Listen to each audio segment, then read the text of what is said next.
Mr. Schiebel, please read the title to House Bill 1133. House Bill 1133 by Representatives Duran and Gilchrist, also Senators Amabile and Kipp, concerning requirements for the retail sale of ammunition for firearms and in connection therewith, establishing requirements for the delivery of ammunition sold at retail. Madam Majority Leader. Madam Speaker, I move House Bill 1133 on third reading and final passage. Madam Majority Leader. Thank you, Madam Speaker. I request permission to offer a third reading amendment. We have an amendment to address some technical fixes and placements in the bill. Thank you, Madam Majority Leader. The question before us is permission to run a third reading amendment on House Bill 1133. Representative Caldwell.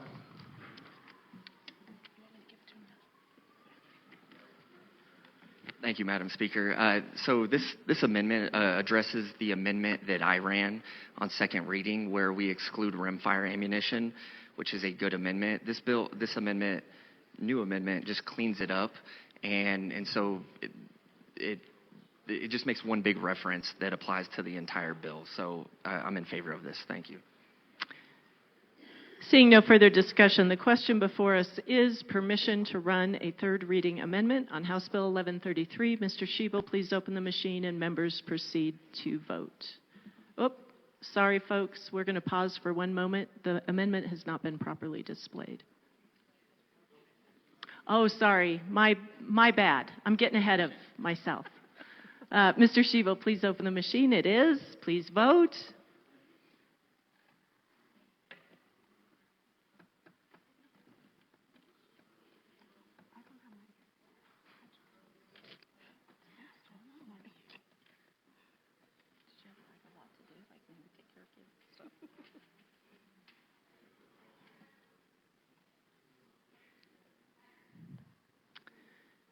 Garcia, Taggart, Valdez.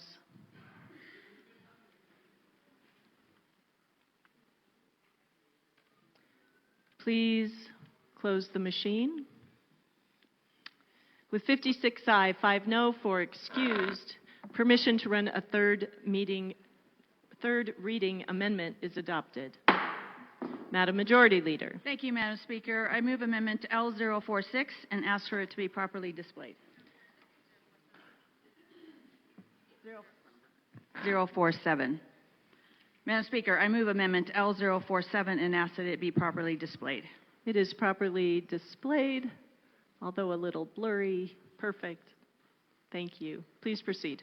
Thank you, Madam Speaker. This technical amendment renumbers accordingly and removes then subsequently re-adds the exemption we made during seconds for rimfire ammunition to correct the section, and I ask for a yes vote.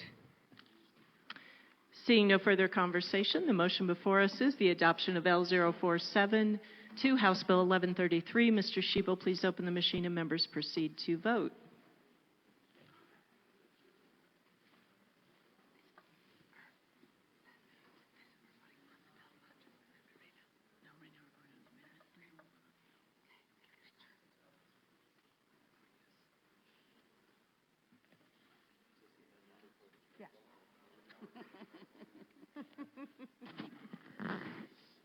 Dream on. Please close the machine. With 60 aye, 1 no, and 4 excused, the amendment is adopted. Madam Majority Leader. Thank you, Madam Speaker. I move House Bill 1133 as amended on third reading and final passage. That is a proper motion. Representative Brooks. Good morning, Madam Speaker. Good morning. And good morning, colleagues. I am going to touch briefly on some comments that I had on this when we were on seconds. I serve on proudly, the Business Affairs and Labor Committee, the committee of reference for this bill. I was a little concerned that we didn't necessarily have the representation there as the committee is comprised. We didn't necessarily give it a fair shake, to my estimation, in committee. And I believe that all the work that has been done on this, on the floor here, to try to make it better is something that we probably deserve to have back in committee for the Business Affairs and Labor, to have those members, those assigned members, have an opportunity to be able to see it and work it through. I believe the amendments are, obviously a tremendous amount of work went into them. And so I, Madam Speaker, then under 9A5 of House Rules, would motion House Bill 1133 as amended back to the Committee of Reference, the Business Affairs and Labor Committee. That is a proper motion. Representative DeGraff. I would also like to send this bill, to return this bill to from whence it came. So yes, I support this motion. Seeing no further discussion, the motion before us is to refer House Bill 1133 to the Committee of Reference, Business Affairs and Labor. Mr. Schiebel, please.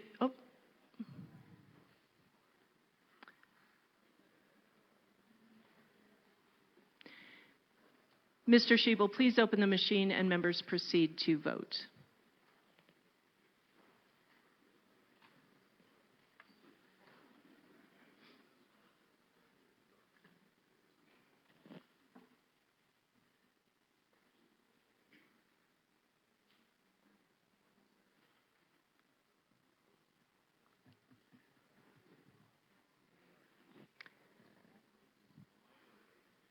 Please close the machine.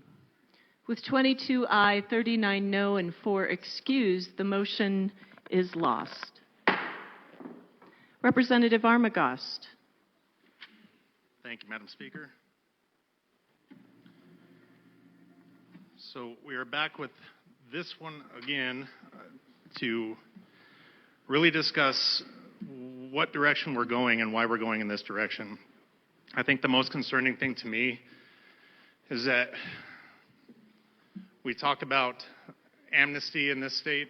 I think the issue of firearms and ammunition is we're making Wyoming an amnesty state for people to purchase firearms and ammunition. We're sending people there to get groceries. We're sending people there to get fuel. We're sending people there to get all of their necessities as well as firearms and ammunition.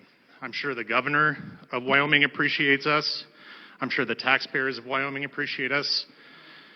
But at the same time, we're pushing that revenue, we're pushing those businesses, including my friend in Berthoud, out of Colorado. We're pushing all of that out of Colorado. And this isn't the only issue that we're doing that with. It's just another entity of business that we're pushing out of Colorado. With all of the bills that we're seeing, holding businesses liable and causing them to raise prices and this and that, we are ruining revenue in this state by constantly going after any level of business or any way of doing business that we as a body disagree with. And this is the most troubling to me because it is not fixing the problem to which it is apparently intended to fix. I don't like the idea that we're calling this a public safety bill. We've addressed public safety in this building as far as firearms are concerned, and it didn't kill businesses. It actually protects businesses. When we're talking about penalties for theft and things like that, we are protecting businesses by doing that. This is not protecting anyone except for Wyoming's businesses and Wyoming's revenue. And that, to me, is very frustrating and shameful. I know we can come together on ideas that promote safety and promote ways of reducing violence where guns and ammunition are used, but we're going about it in completely wrong ways. Not only are we holding businesses accountable and revenue for Colorado hostage, but we're also affecting consumers in this level because now people have to go out of state to spend their money on things that they need to protect themselves, things that they need for sporting and recreation, things that they need for basic necessities and groceries. But as it pertains to this, I think the biggest thing that I am concerned with is simply we're blaming the tool rather than the person, and everyone is paying for that. When we aren't holding the person accountable and we're holding the tool accountable, the tool is an inanimate object, as is a vehicle, as is a chemical, as is anything that can be used to cause harm to other people by a person that is mentally ill or otherwise violent or evil. I think if we aren't willing to send this back to committee, the only way to fix this is to prevent it from going any further in the legislature. And in doing that, we have to vote no today. Today is our opportunity to fix this before it moves forward, and that is the only way of doing that. Again, this is a message we're sending to our people, our citizens in Colorado that are aged 18 to 21. And it's telling them, you're too stupid to do anything but vote and join the military. Everything that we're doing in banning people that are 18 to 21 years old from doing anything, we're telling them, you're not competent or capable enough to make decisions as an adult, and we're going to hold you to that. We're going to make a law that says you cannot. But you are smart enough to vote and join the military, which is an insult and a slap in the face to me, and I can definitely speak for many of my fellow veterans over here. Like I said before, I joined the military at 17. Best decision I ever made for myself. I started voting when I was 18. It's the best opportunity I've ever been able to have. But I also owned firearms since I was 12. Didn't kill anybody. None of my guns got away from me and killed anybody or harmed anybody. None of my ammunition, none of my cartridges escaped my control and harmed or killed anybody. Hunting, yes. Providing for my family and myself, yes. But here we are punishing people for an ideology that we think is going to fix violence and otherwise improve public safety. But it does the opposite. This just forces people to go out of state and give our revenue to other states, especially the one closest to us, to get all of these things. But it also puts many of our good Coloradans that have worked hard their entire life to provide for their families out of the state, mostly to Wyoming. Wyoming welcomes them with open arms. I know they offer businesses bonuses. They offer them moving. They will move businesses to Wyoming with a startup bonus for you to start a business there. Why? Because Colorado chases them right up there. Open arms. And this is another bill that does that. I've seen 3 in the last 2 weeks that are going to do that exact thing. And it's going to be one of those things where years down the road, hopefully sooner than later, we're going to have another correction bill going, holy cow, look what we did. We need to fix this. Fixing it is today. Fixing it is right now. Pushing your red button when it comes time to vote for bills like this. You have to vote no on these things. We have to preserve our state, not continue to dismantle our state, our businesses, our revenue, our public safety, and overall quality of life in Colorado. It's shameful. I will definitely be a no vote, and I encourage you to do the same. Representative Caldwell. Thank you, Madam Speaker. I rise against this bill as well, and I will be a no vote, but I want to give a little bit of an explanation here. So some of you may be surprised to know that not all Republicans are all against all bills that have to involve firearms. Just last week in committee, we passed a bill that involved firearms, and it passed with 4 Republican votes and 2 Democrat votes. And what that bill does was actually held criminals accountable for the misuse of firearms. So don't think that myself, and I don't want to speak for others, but don't think we're against all firearm bills. We are against some firearm bills when it involves the misuse of them and the criminal aspects of that. This bill, in my opinion, and in many of my constituents' opinions, is unconstitutional. Now, I know we throw that word around a lot, but we do have a constitutional right to keep and bear arms.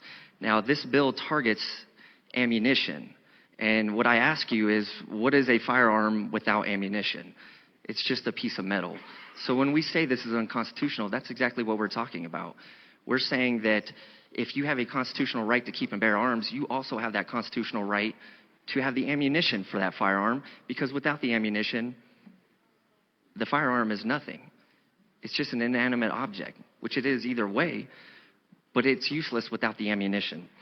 So when we talk about it being unconstitutional, you need to understand where we're coming from on that. And this is not just my opinion. Just on January 30th of 2025 of this year, less than a month ago, there was a federal court ruling on this exact issue on the federal side of things, which we can assume is going to cover the states as well. And so what I worry about is we're passing a bill that is going to be overruled, and I have no doubt that this bill, there's going to be a lawsuit about this, and how much is it going to cost the state to try to defend a bill that I think most of us know is unconstitutional? That's going to have a real cost to this state, and we could fix it right now by just voting no on it, and we should. The other opposition I have to it is something that my colleague had just talked about, which is society has determined that 18 years of age is what determines you to be an adult. That was made long before I was born, but that's been the case. And as my colleague talked about, our society says you can vote when you're 18. If you commit a crime, you can go to jail, you can go to prison, and you can live on your own when you're 18. And what we're doing with this bill right now, if we pass this bill with these age restrictions, we are saying that you are responsible enough and you are old enough to live on your own, but you are not responsible enough or old enough to defend yourself. You can have an apartment, you can have a house, you can move around the country freely on your own at 18, but you cannot defend yourself because you need the ammunition to defend yourself. That's just the reality of it. Now, I am happy that we did an amendment to give an exclusion to the military. But I do have an issue with that. As somebody who served in the military, my issue with that is there's no asterisk in the Constitution. There's no asterisk next to the Second Amendment that says this constitutional right applies to you if you decide to serve in the military. That's a constitutional right we all have. It reminds me of a conversation I was having with my dad back when I served in the military. And I don't remember the exact subject. It may have been about guns, it may have been about free speech. And he had mentioned to me, well, especially for you because you serve in the military. And I told him, I said, Dad, no, that's not the way I look at it. I didn't join the military to somehow unlock additional constitutional rights. Those constitutional rights were already there for everybody. I served in the military to support and defend those constitutional rights, not to gain access to additional rights. That's not the way the Constitution works. But with this bill, that's what we're saying. We're saying that unless you serve in the military, you don't get that constitutional right when you turn 18. And that's not right to me. Something else that I spoke about on second reading is the burden on small businesses. I have some small gun stores in my district, and we try to run an amendment on this that said if you're a 1,000 square foot or less gun store, that you would be exempted from these ammunition storage regulations, and this chamber voted that down. Now remember, if you are a 1,000 square foot or less gun store, like one of the ones I have in Falcon, Colorado, you're most likely a family-owned business, like the one that I have in Falcon, Colorado. And you're already struggling, and you may not have the space to meet the regulations of this bill. Yet, we had the opportunity here on Friday to exempt those small businesses, and we didn't. We didn't. And it was so easy for us to do that, we didn't do it. And then the last point I'll make about this is the cost to consumers. When we add these regulations on delivery of ammunition, who does that affect? If you're rich, that doesn't affect you. If you have the money, what do you care if a box of ammo is $1 more? That doesn't apply to you. That applies to the people who already are having a hard time purchasing ammunition for whatever reasons they want to purchase ammunition. So when we pass laws in here, we're hurting the people who we should be wanting to help. And certainly the criminals, they don't care what the new regulations are on storing or delivering ammunition. they're getting it illegally anyways because they're criminals and that's what they do. So with that, I just want to say one last time, I urge no vote on this bill. This is not right for Colorado. This is not the Western way of life, and it just feels like the continued Californication of our state. Thank you. Representative Richardson. Thank you, Madam Speaker. It is truly a privilege to work in this building. It's a wondrous building. This is a tremendous chamber. This is not the way most people in Colorado live. This is not the environment that most people in Colorado work in. Most people live their own individual lives, a lot of them in ways that many of the folks here can't imagine. I was up at about 4 a.m. this morning because since I work here, my wife has to take care of chores at home. She brought in a load of hay yesterday, got stuck in the mud. Didn't want to tell me about it. She took the pickup and kept it at home. I took her car in yesterday. So I was up at 4 a.m. because we had enough time for the ground to freeze so I could get it out and move it back up towards the barn so she can unload it today while I'm here today. So while I'm here today, I really want to be doing good things for the people of Colorado. My colleagues on this side of the aisle spent a bit of time on Friday providing input regarding this bill on seconds. While some amendments were accepted, making this a marginally less worse bill, it remains fatally flawed and should receive a no vote today. I do hope that all of you spent some time thinking about the valid concerns expressed by many of us here in the well during that lengthy conversation we had on Friday. But in case you have forgotten the issues we raised, and a few of them were brought up again, I do want to recap, because we have a tremendous responsibility today to decide whether this flawed bill moves over to the Senate or it dies rightfully here on the floor. I am in strong opposition of 1133. It is a bill that is nothing more than a solution in search of a problem. There are true problems out there. This doesn't address them. It represents yet another example of government overreach, adding unnecessary regulation to businesses, already drowning in compliance costs and bureaucratic red tape. Instead of allowing hardworking Coloradans to thrive, this legislation imposes yet another layer of restrictions.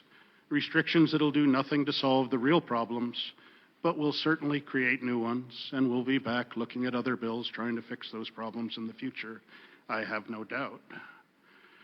The bill is an attack on law-abiding businesses, owners who are simply trying to operate within the bounds of law. It introduces new criminal penalties, turning honest business people into criminals overnight for just engaging in practices that were previously legal. At a time when our state is struggling with skyrocketing crime rates and a revolving door justice system that fails to hold violent offenders accountable, why are we focused on efforts on punishing entrepreneurs and job creators? This is exactly the wrong priority for Colorado in this chamber. Furthermore, as discussed earlier, the bill infringes on the rights of legal adults aged 18 to 21. We trust these young men and women to vote, sign contracts, serve in the military, yet this legislation treats them as second-class citizens, stripping them of the ability to make decisions for themselves. If we believe at all in personal responsibility and individual liberty, things that as a government we're supposed to be protecting, we must be consistent in our approach. You cannot call someone an adult when it's convenient and then deny them that status when it does not fit a particular political agenda. But the dangers of this bill go far beyond regulation and constitutional violations. It tramples on our Western heritage, a heritage built on independence, responsibility, and self-reliance. This bill is especially dangerous for those of us who farm and ranch, people who live miles from their nearest neighbor, let alone law enforcement. Out on the eastern plains or the western slope and across our rural communities, we cannot afford to wait for help to arrive when danger's at the doorstep. We must have the tools necessary to defend ourselves, our families, and our livestock from threats, whether it be from criminals, dangerous predators, or any other harm that might come our way. Our way of life depends on self-sufficiency, and this legislation undermines that core principle. The bill ignores the reality of rural living and dismisses the needs of those that work the land, feed this nation, and uphold the values that built Colorado. I, for one, did not come to Denver to make life harder for the people who make Colorado strong. And if this wasn't bad enough, the bill, especially in its amended form, now blatantly violates the Equal Protection Clause of the U.S. Constitution by imposing different legal standards on otherwise similar groups. It creates an arbitrary and discriminatory distinction within the law. Such a provision is ripe for legal challenge, and if passed, it's not going to hold up in court. We heard earlier, and I'll repeat, similar laws restricting rights of those within this age group have been struck down by the Fifth Circuit Court. It'll likely suffer the same fate if this bill is brought before the 10th, if not before the Supreme Court, before it even gets there. It becomes the law of the land and makes this whole exercise moot. Why are we passing legislation when we already know it's constitutionally flawed? This is not just poor governance. It's irresponsible and a waste of taxpayer resources. At the end of the day, Colorado Bill 25-1133 is something that no one asked for, that fixes nothing and punishes law-abiding citizens. It tramples on our constitutional rights and our Western way of life. We do not need more regulation, more government interference, and more criminal penalties for people that are simply trying to live their lives, run their businesses, and protect their families. What we need is common sense, and common sense says this bill must be rejected. So I urge you to stand up for the individuals, for your communities, for the freedom of our businesses, for the freedom of our rural Coloradans, and for constitutional governance. And just do the right thing and vote no today on this bill. Thank you. Representative Kelty.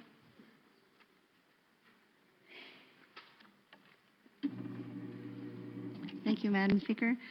I think my colleagues did a great job, basically explaining the Constitution. Everyone should be familiar with how it is against the Constitution, how it infringes on the Second Amendment. They did a great job doing that. But I want to bring up something a little different. I want you to think and answer to yourself and your constituents this question. How does this bill protect those between 18 and 20 from domestic violence? Our domestic violence victims are out there, and they are between the age of 18 and 20. They don't have protective orders, but they are still victims. Bad people will always get their hands on a gun, an illegal gun. The good people, those who are domestic violence survivors and victims, now cannot. Now they can't even buy ammo for the guns that they actually do have. So please explain to me how you're going to explain to your 18 to 20-year-old domestic violent victims how they are going to protect themselves when the time comes that they need to. This bill will prevent that from happening. I'm here to help my constituents, especially my domestic violence victims. We need to have safety for domestic violence victims. And this bill prevents that. So ask yourself that. Explain it to your constituents who are between the age of 18 and 20, how, their situations are going to get worse because they're unable to protect themselves because of this bill.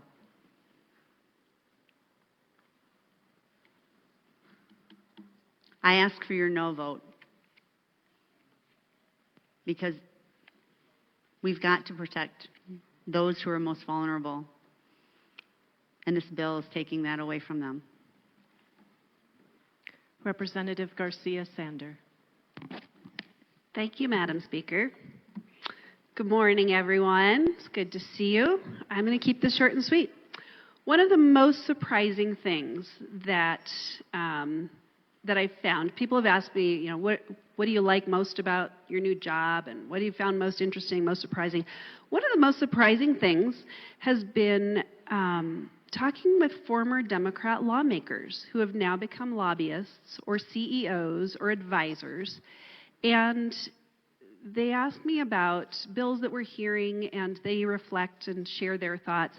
One of the most surprising things is they are sharing that they realize how much overregulation over the last 6 years has hurt our state and made life more expensive. From farmers to hospitals, to teachers and schools, to small businesses, I've heard them talk over and over and over again about unintended consequences from well-meaning bills. This regulation will be challenged, and Colorado cannot afford the lawsuits that are coming to defend our God-given rights outlined in the U.S. Constitution. Please vote no on 1133. Today's solution is tomorrow's problem. Representative Taggart.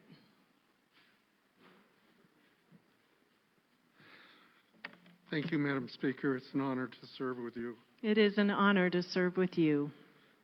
I would ask you, members, to turn to page 6 in the bill, the engrossed version. Starting from line 3 and carrying over to page 7, ending on line 15. As a businessman, there are elements in this section that are not doable by our carriers. The systems are not in place, and I'll give you some examples of that. And when we have a safety clause on a bill and the systems and procedures are not in place, this is a reason to go back to the Business Committee. For instance, we as brands and manufacturers do not have a system set up to, in fact, send a written notice to our carriers about a particular product. We don't have that capability today. That system, and I can't mention the names, but I can, I think, mention one, the U.S. Postal Service, and then there are 2 other very large firms that are carriers that are within this that don't have that system in place.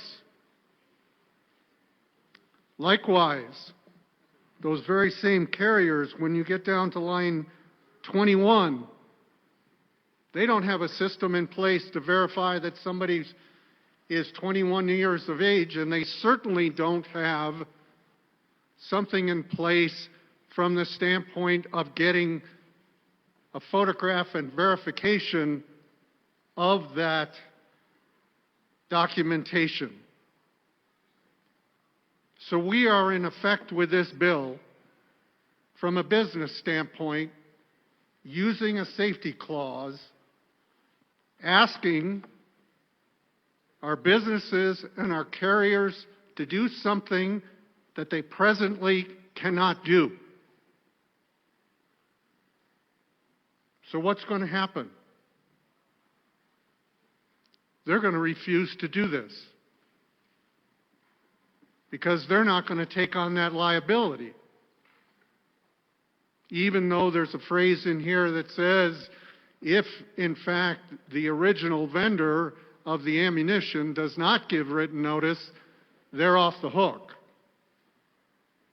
It's kind of a strange approach to things in my humble estimation.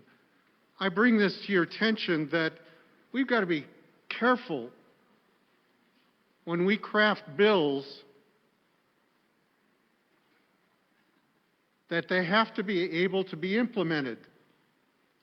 And I realize there are not a great number of folks in these halls that have very, very in-depth business backgrounds, but I do. This is not doable. From page 6 on to page 7. And until we have verification from these major carriers, this does need to go back to business because it's not doable. And it's especially not doable when we enforce a safety clause. Thank you. Representative Barone. Thank you, Madam Speaker. Good morning, everybody. Up here again on this bill, just as Friday, to speak on various factors of this bill, various factors that will affect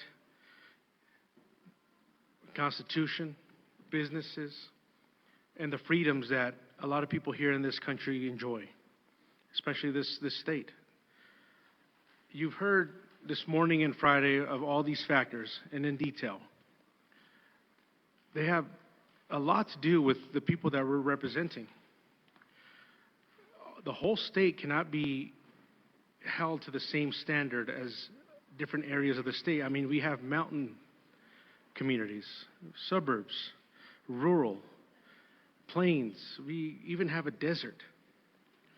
I mean, you can't put everything into a whole statewide regulation, especially this one. And I know it's been said over and over again about constitutionality of this bill. But you also have to take into factor the businesses. These businesses will be pushed out of this state. That's less tax revenue to the state. That's less options to people to shop in the state, which also includes sales tax. And then you got the factor of the right for you to protect yourself. Just like a lot of my colleagues here today said, and this Friday said, 18 to 20-year-olds are not going to be able to buy ammunition to protect themselves, their families. They might be living by themselves in an apartment in maybe their first home, which is unlikely nowadays. But it could be. They could have inherited a home to live in, but they can't buy ammo to protect their homes. That's a big problem. That is a big problem to have. And a lot of people see this. I would really like to hear how many of your constituents would actually agree with this. I know exactly my constituents wouldn't, and I'm rural. I got some suburbs. I got Brighton. I got a little bit of Greeley, the south side and east side of Greeley, but most of the people in my constituency, which is approximately 88,000, I know we all have about the same amount, would not want this to go through. This really brings a bad stain onto this state if we keep pushing this kind of legislation. It's going to bring the federal government to be able to come to the state and really challenge it. And yes, we've heard it over and over again. It will be challenged. We already are in deficit, almost $1 billion. I'm pretty sure Representative Taggart might say it might be a little bit more, but we're going to put ourselves in more of a deficit to be able to defend ourselves from the challenges that are coming, not just from within the state, within the industry, but from the federal government itself. We can't afford to do this. It's going to be challenged. Everybody knows it. And to ignore that is not caring what the state expenditures are going to. We can't afford to do this. I humbly ask for a no vote on this bill. We tried to bring it back into business to try to figure it out in committee, but we have to stop it right here. We cannot afford to do this. It's going to be challenged. It's going to cost us money. It's going to cost the taxpayer money. Money that we can use for our roads, money that we can use for our education, our infrastructure, our public safety. That's money that we could use. That's going to go to defend something that is clearly going to be challenged and unconstitutional. I urge a no vote. Thank you. Representative Brooks, this is your second and final time to speak to the bill. You have 8 minutes and 49 seconds remaining. Thank you, Madam Speaker. So I'm doing something that I believe that you'll probably see me do very rarely, and that is to come up with a computer. Typically, I speak just straight from the heart. I don't have a lot of notes, but there was an article that I ran in my newsletter that I feel captures a point, and particularly the eloquence of the point that may escape me if I'm just reading from memory. So I get it. You know, I'm sure that the assumption is, here come the Republicans are stacking up, they're just going to eat up a bunch of time. I get it. I do believe that what I'm about to go over with you is a very pertinent point. It shows specific irony and difficulty, in my opinion, of this bill. No, without further ado, please.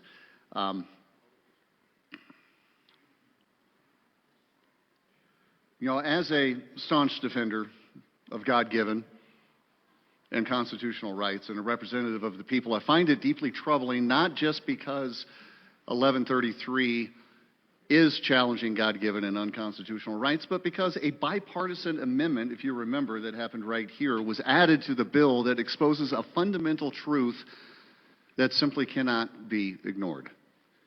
In a rare bipartisan effort, and I applaud both sides for doing so, Majority Leader and Minority Leader came up here together and they ran Amendment 037.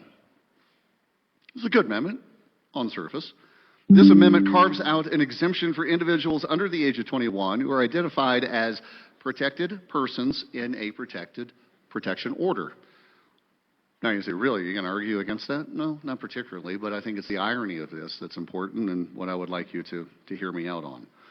So in other words, if a young person, if a young adult has a protection order against somebody who may do them harm, they are now the exceptions that would be allowed to purchase ammunition for the purposes of self-defense.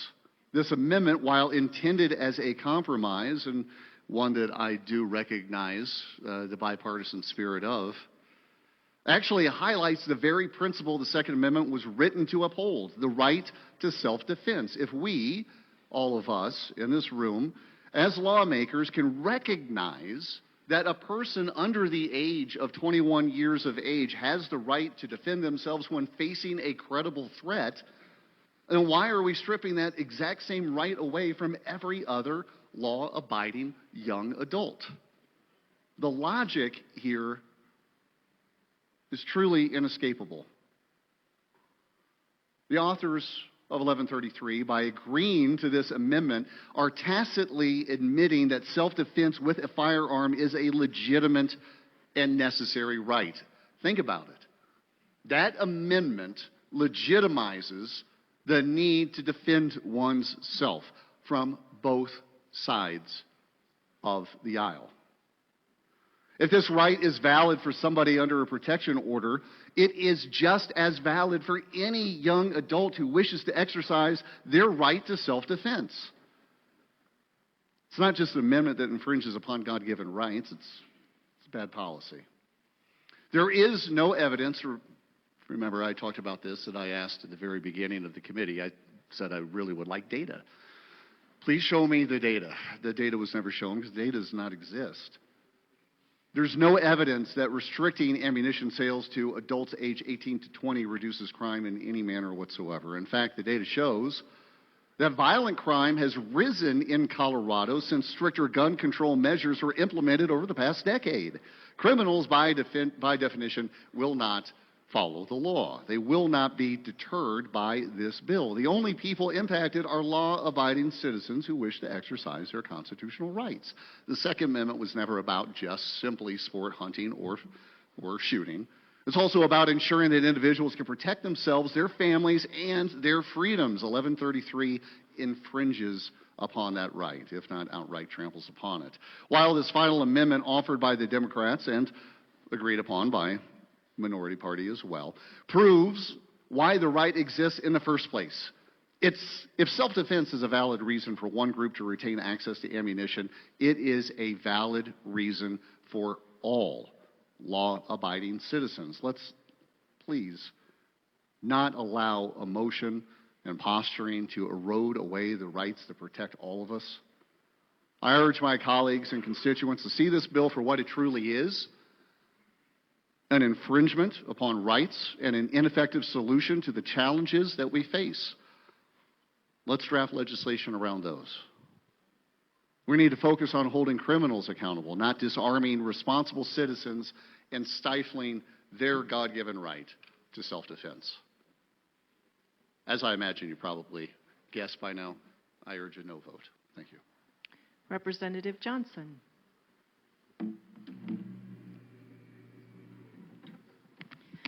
Thank you, Madam Speaker. I'm here today to point out what we did last Friday, as all my colleagues before me have done. This is an inalienable right that is be taken away from Colorado. Notice as I said, it's an inalienable right and not a constitutional right, because this is a fundamental right that government cannot and should not even try to take away. This includes the right to life. When you can defend yourself, when you can defend your property and your family, you're defending life. Liberty. Liberty rights are freedoms and permissions that protect people from government overreach, which this bill, if passed, will do, and the pursuit of happiness, to have small business operations, to pursue options that allow them to feed and prosper for their families and their communities. This bill is a slap to the face in Coloradans. They voted us here to do the work that they are too busy in their lives, when they are defending their families, when they're providing for their families with businesses, and when they're running their businesses, that are so busy doing what they do best, that we are the voice for them. We should be making sure we are the voice for all of Colorado. We need to make sure that we are not only not taking 18, 19, and 20-year-olds' rights to protect themselves, but we're also allowing businesses to flourish. We heard many arguments on Friday, and it hurt my heart to have to go back to my community this weekend, to the community roundtables, because I like to face my constituents face on and let them know what's happening. The good, the bad, the ugly. Unfortunately, it's been bad and ugly. I had a look in the face of 18, 19, and 20-year-olds who looked at me and said, what happens if a coyote or a wolf or another predatory animal comes for our livestock? How are we supposed to fuel our tools to protect us? We won't be able to have ammo. How are we supposed to protect our equipment and our family? I had older siblings, upwards of 20s and 30s, say, how is my younger sister or my younger brother supposed to live on their own when they have a disability? And they were so excited to have this option, but now they won't feel safe if this bill is passed to live on their own. I had to look at business owners who are already so burdened by Colorado because we are an anti-business state the way this legislators are going. We are so anti-business from this body that we are hurting small businesses. We are making it less affordable to live in Colorado. And I had to look at my small business mom and pop shops and say, business will be going to Nebraska, Kansas, Wyoming, if and when this bill is passed. I had to look them in the face and tell them what this body had done Friday, what this body continues to do, as we are striking away not just at their rights, but their businesses. And let us address mental health. We have a mental health crisis here in the state, and this bill will only increase that. How do you tell somebody they can't prosper? They don't have life, liberty, or the pursuit of happiness because this bill is going to go through? How do you tell somebody that they are no longer safe or have the dignity to protect themselves because they don't have the tool that's fully functioning because they don't have ammo to put in it? 18, 19, 20-year-olds already struggling with affordability, with not being heard, and now we're going to add mental health crisis because they don't have the dignity to protect themselves, their properties, especially in rural Colorado. We had options to protect. Now this bill, if it would just go away, would protect completely. But we heard this body as a majority vote against those who are disabled, vote against women, vote against small business owners, vote against mental health. The list goes on. And the disrespectful thing is it doesn't seem, at least from my point of view, that this fixes anything. Now, I can't say what the motives are for behind this bill. I don't want to impugn motive. But I can tell you that my district is upset. They are scared. They are hurting. And this bill will just add to that. I strongly urge a no vote, not just for our inalienable rights that our Constitution protects, but also our small businesses, for mental health, for those who want to be able to protect, defend, prosper in Colorado instead of being forced to go to other states to do just that. Representative Bradley. Thank you, Madam Speaker. I had someone say to me that I'm speaking from a script, and I want to assure you this is definitely not a script. The Republican caucus, this affects us. It affects our constituents. We're speaking from the heart, and every time I go into a committee, when someone presents a bill, I think any lobbyist or Democrat will tell you I listen intently. I take note after note after note because I want to understand the bill that's being brought forward. I never tell anyone how I'm going to vote on a bill until after I've heard every single part of it. So this is not a scripted dialogue. This is from the heart, and this is impacting the constituents in HD 39. I've gotten so many emails because people are scared. I think people are scared of what's happening at the federal level, but what's happening at the state level is super scary for the constituents in my district. We have made Colorado the 6th most regulated state, and businesses are closing at an unprecedented rate. In the second quarter of 2023, 12,000, businesses dissolved in Colorado. And the 12-month total of dissolution filings was up 12% from the previous year. 6th most regulated state. Denver's restaurants have decreased 22% since 2021, and it's so bad, and people are not listening to these business owners, that they had to write a letter to the mayor saying that they are now watching downtown fall apart. And this body has created an almost lawlessness.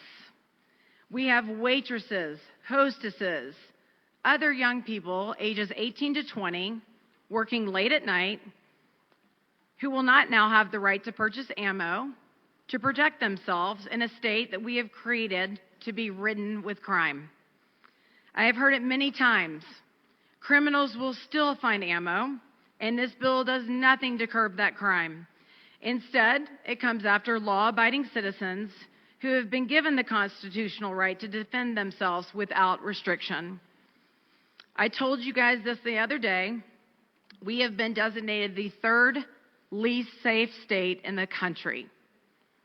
47 other states are safer than ours. We are the 8th most violent state, and we are the 4th highest in rape. Yet we continue to pass and regulate Second Amendment rights over and over every single year. And I pulled those bills. House Bill 1349, an excess tax on firearm ammunition sales, which is kind of funny because now we're eliminating sales of ammo to 18 to 20-year-olds. So we have House Bill 1353. We have Senate Bill 24066. We have Senate Bill 169. We have House Bill 1008.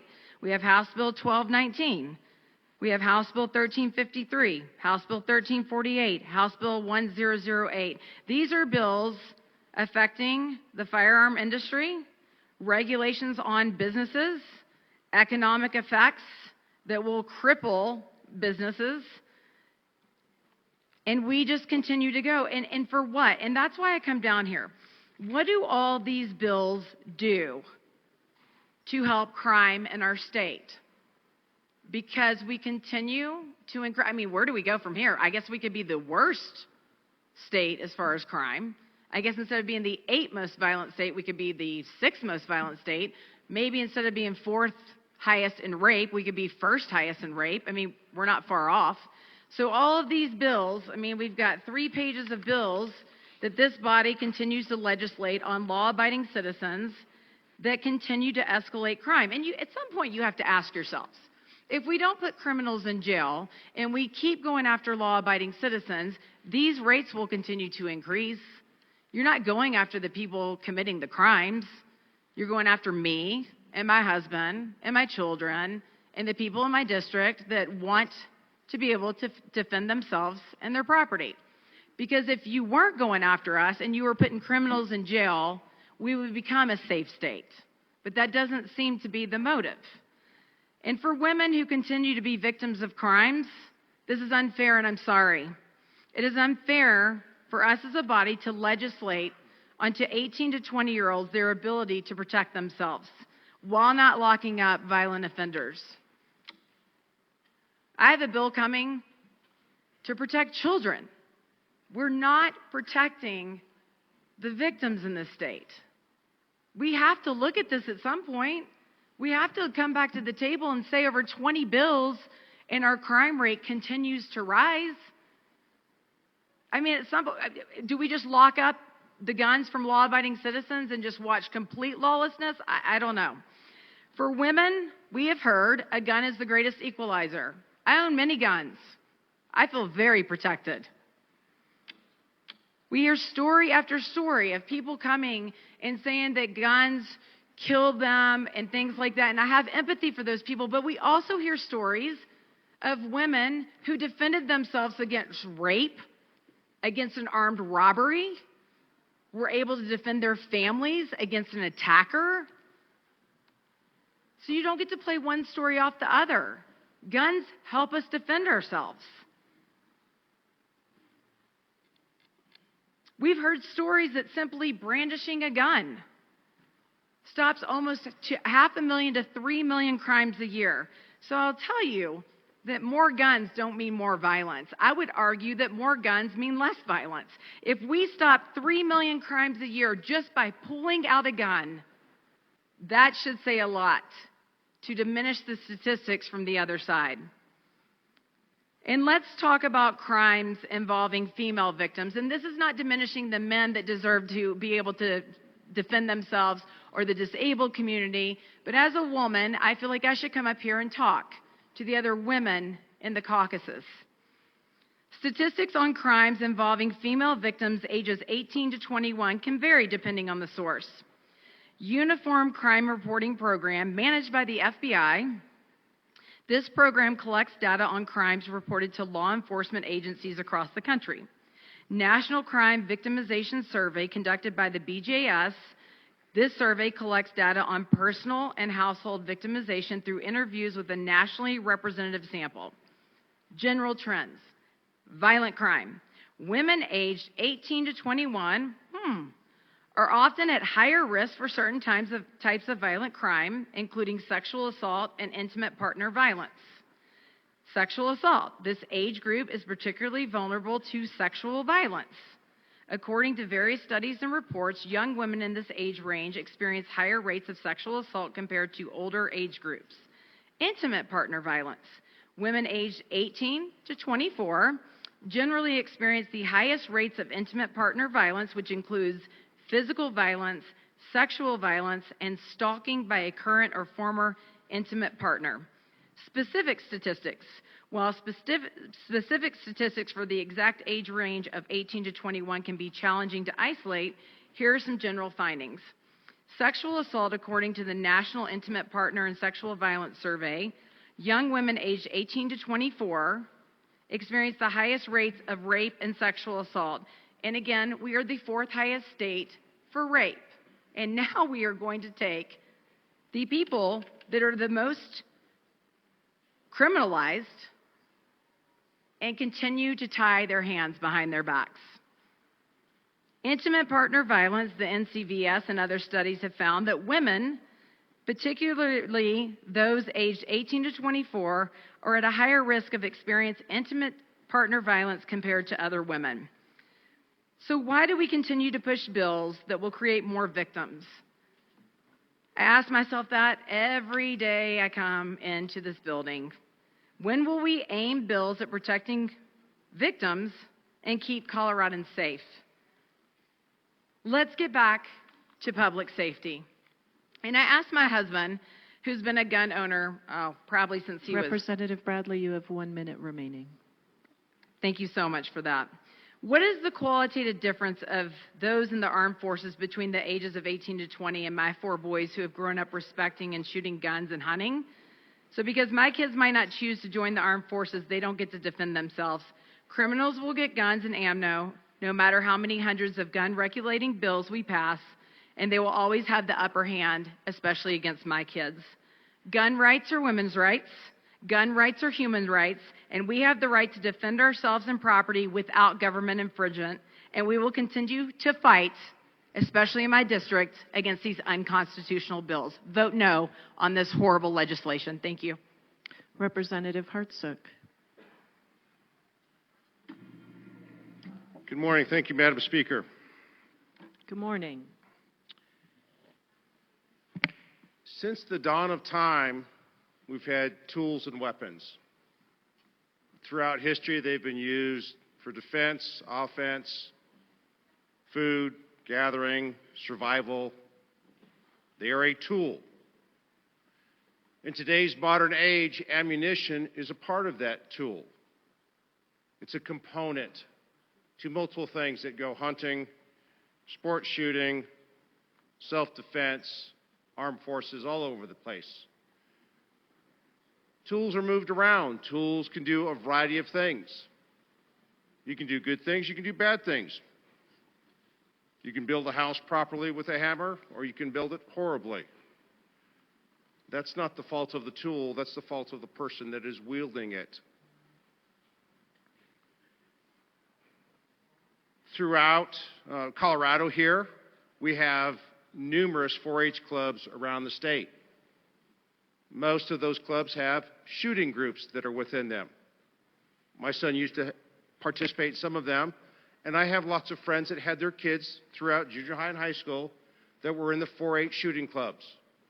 That included rifles, shotguns. My son, when he was in his early teens, was on the shooting team with the Boy Scouts. Would spend lots of time shooting.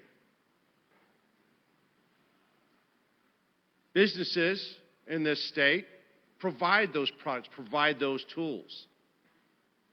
We go there, we get them the tools that they need so they can go out and do the sport shooting, whether it's in 4-H or Boy Scouts or any other shooting club that they are in. Going hunting after they go through hunter safety and they get their license. We allow teenagers to drive, get a license at 16. We allow them to vote at 18. Join the military. We can join the military under 18. Parental consent. You can sign up on your own at 18. You can go to war at 18. And you can carry things a lot bigger than just ammunition. So we entrust kids, 16-year-olds, 18-year-olds, 14-year-olds, to go shooting in clubs, 4-H clubs, military. We trust them in the defense of our nation to go overseas and fight in a war if that's what's needed. But we're going to have a piece of legislation that says they can't buy ammunition. We have a piece of legislation that says, gives them pause to stop and go, you're not qualified to buy ammunition. Legislation says you need to be 21. But we can send them to war. They can join law enforcement. They can be in shooting clubs. But they can't buy ammunition. Now let's talk about the businesses. What does that do to businesses? This state, Colorado, is part of the Western frontier. There's hunting, there's ranches all over the place. There are threats. When you're out in the middle of nowhere, you need to be able to defend yourself against a variety of threats. Not always a human threat, but sometimes animal threats. Whether they're mountain lions, bears. I can tell you for a fact, the house that we had down there in Colorado Springs, I was stationed there, came home one day and there was a big old black bear sitting on our porch. There was a mountain lion that killed a deer in our backyard. Our kids were little. We made sure they were never outside without us, and I kept my rifle handy. In many of the parts of the state, Western Slopes, Eastern Plains, teenagers are at home sometimes. We're out working in the field. Wasn't that long ago that everyone carried a rifle with them. Where my wife is from up in Michigan, everyone would carry a rifle when it was deer season going into school. Usually they were skipping the first day of school. They'd go out for deer season. But now we're going to say they can't buy ammunition. The impact to businesses is going to be significant. I would certainly say that it's a fair assumption that there will be businesses that will look at this law and go, I can't do business. And they'll either close that phase of what they're doing, or if that's what they do predominantly, they might close lock, stock, and barrel and close their doors. And so what does that do to a community? It provides input at a community. It provides money to a community. It sponsors different things that are happening in that community. It sponsors the schools. It sponsors sports teams. But we're going to take away those small businesses because they can no longer afford to do business. Whether it be regulatory, that they can't do it, they can't comply, they don't have the space, they don't have the money, the overhead to do it. So those businesses will likely close their doors and go out of business. So the state then loses a tax base, the community loses a supporter, and people that have had that business lose their way of life. Where I come from, that's not fair. That's not right. That's not just. We don't take away from somebody just because we don't like something. We should not legislate from fear or from hatred of a tool. Ammunition is merely a tool.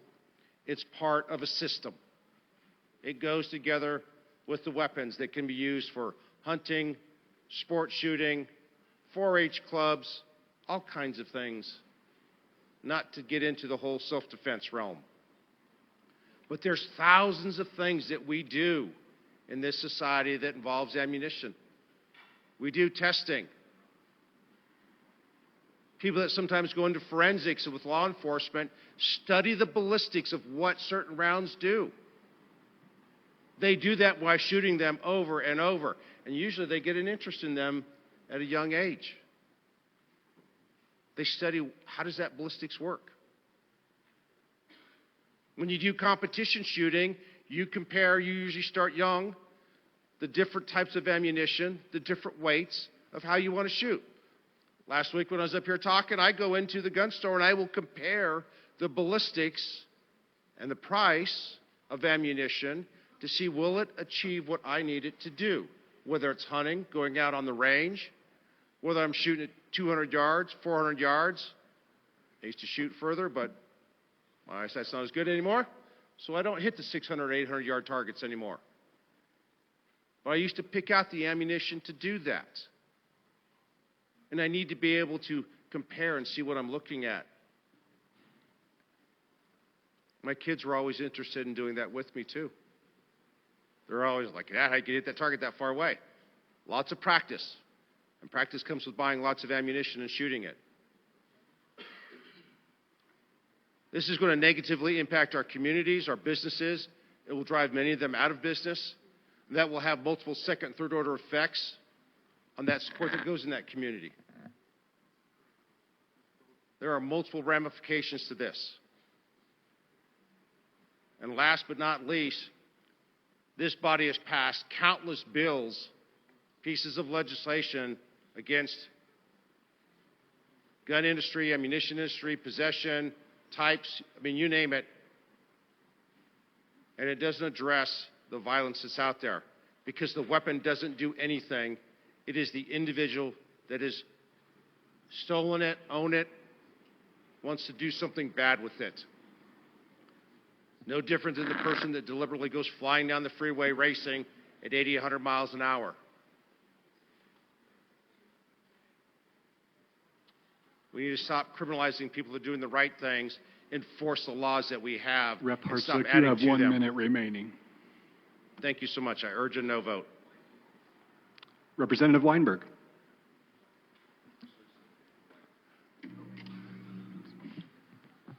Thank you, Mr. Speaker Pro Tem. Good morning, General Assembly 75. Today is a sad day for this chamber. I know how the votes are going to go. I know that some of what we are saying will go on deaf ears. But I feel the need to come down and say it one more time. I hammered this bill in seconds. I gave my reasoning for unconstitutionality of it. I'm not going to drone on and on and on, and I'll stick to the main topics. This is an absolute misuse of the safety clause.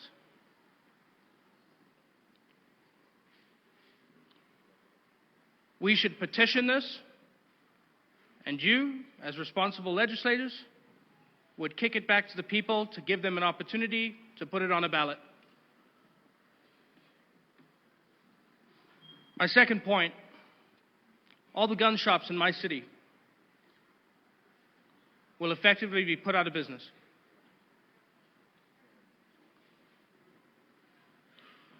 All at a point that will not solve a thing. This will not stop criminals, and this will not make this state safer. The city of Loveland, 88,000 strong, is in the well, and we say no. Representative Sukla.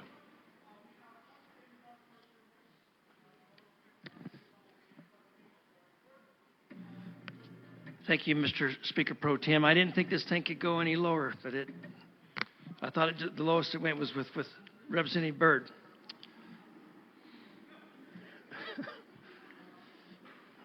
I tell you what, I'm here today to talk about the young people that this bill affects. At 18, Americans can serve in the military, vote, sign contracts, yet the bill suggests they are not responsible enough to purchase ammo. This could be seen as an arbitrary restriction that unfairly limits the rights of legal adults.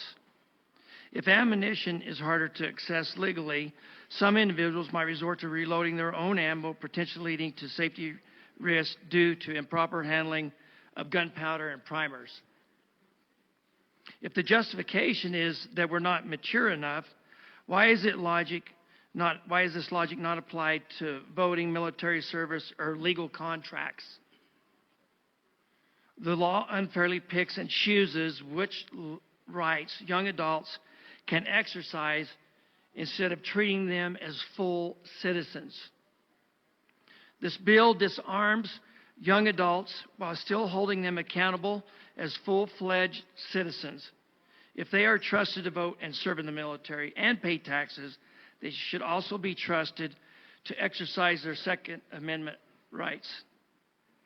HB 25-1133 hits rural America the hardest by making ammo harder to buy, limit self-defense options, disrupting hunting and farming, and harming small businesses.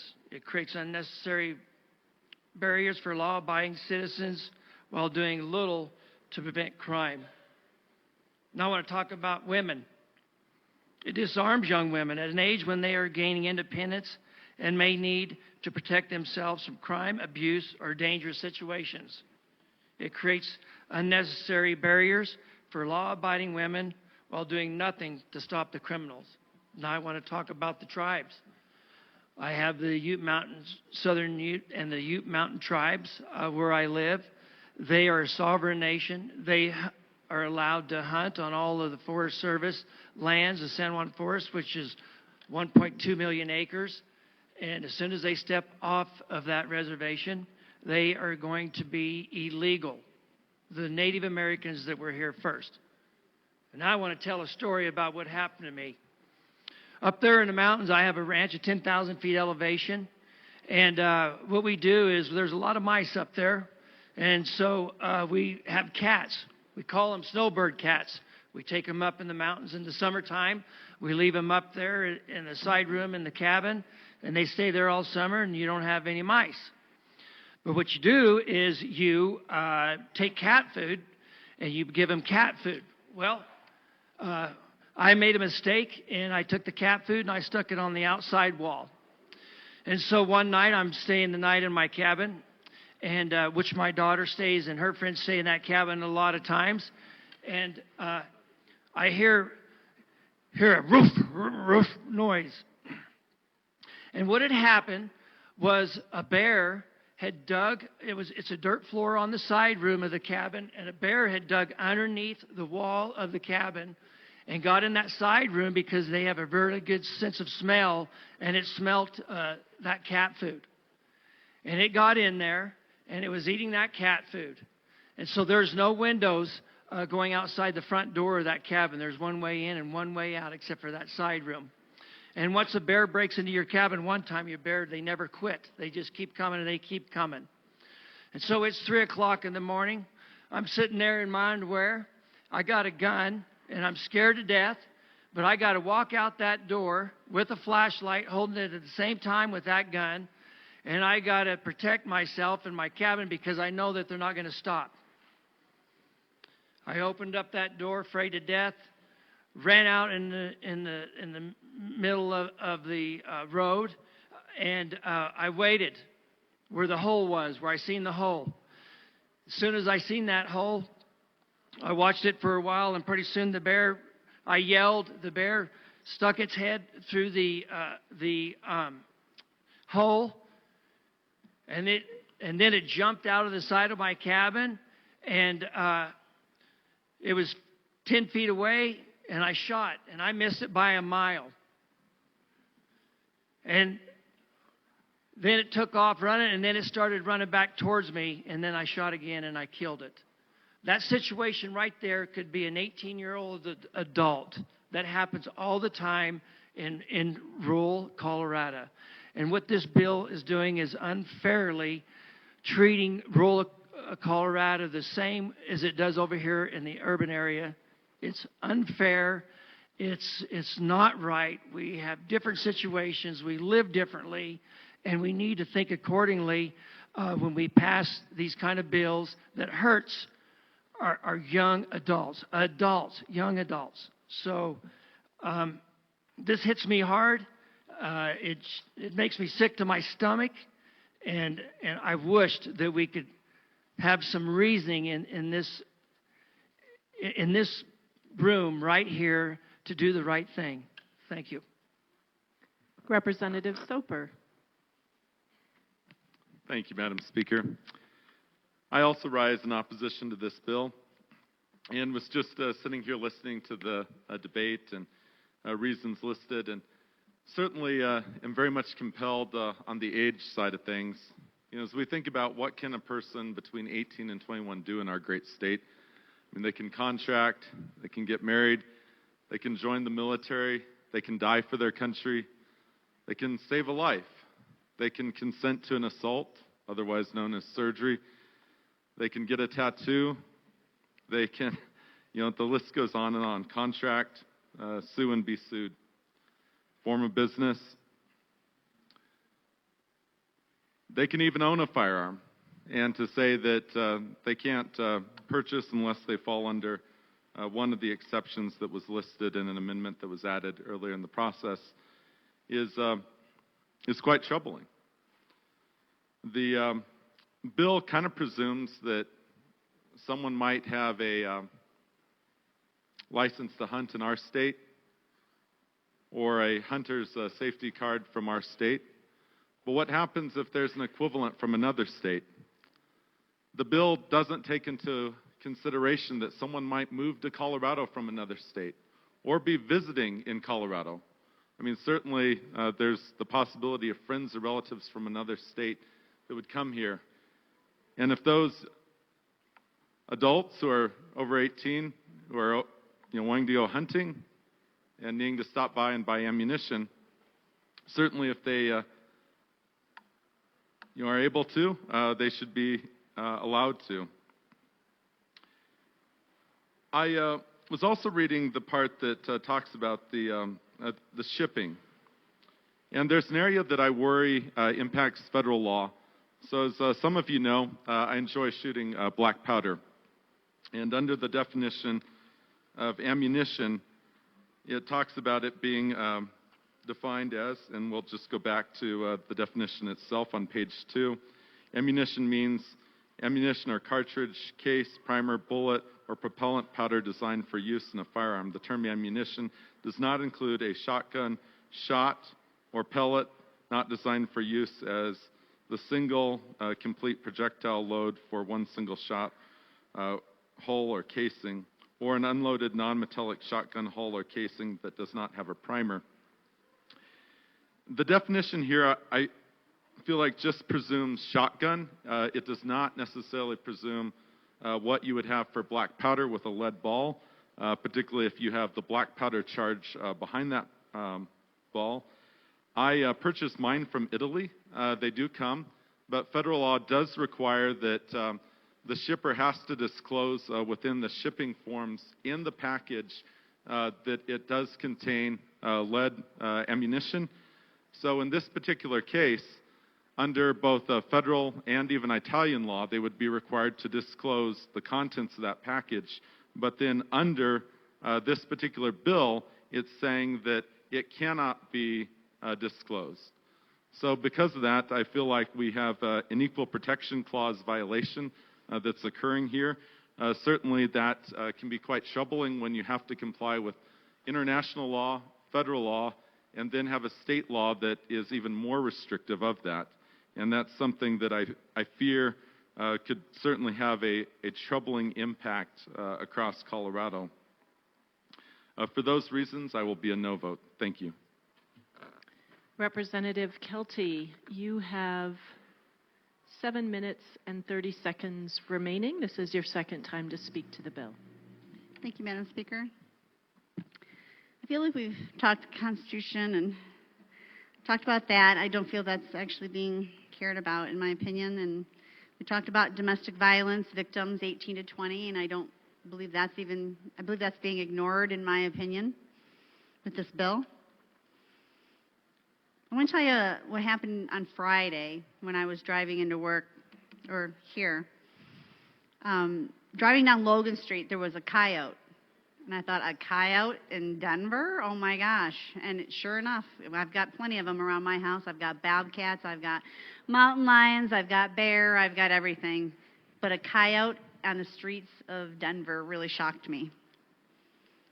So I followed the coyote to warn people who are out, young people who are out before they either go to school or go to work, that there was a coyote in the area because they were out walking their dogs, their little permit-sized little coyote snackable dogs. And it really got me thinking about my district, where we have a lot of hikers, a lot of nature enthusiasts, and lots of them are between 18 and 20. Again, in my area, I have mountain lions, I have bobcats, I have coyote, we've got everything that you can think of that could eat their snack-sized little apartment-sized dogs. Not just that, but also my 18 to 20-year-old kids, as you guys want them to believe. I believe that they are young adults that will be out there. And how are they going to protect themselves out in the middle of the woods? How are they going to protect themselves and their dog, or maybe even their small child? My son was married at 20 years old. How are they going to protect them out in the middle of the woods while they're enjoying themselves? They're supposed to enjoy the nature. Because nature is still nature, and nature will do what nature does.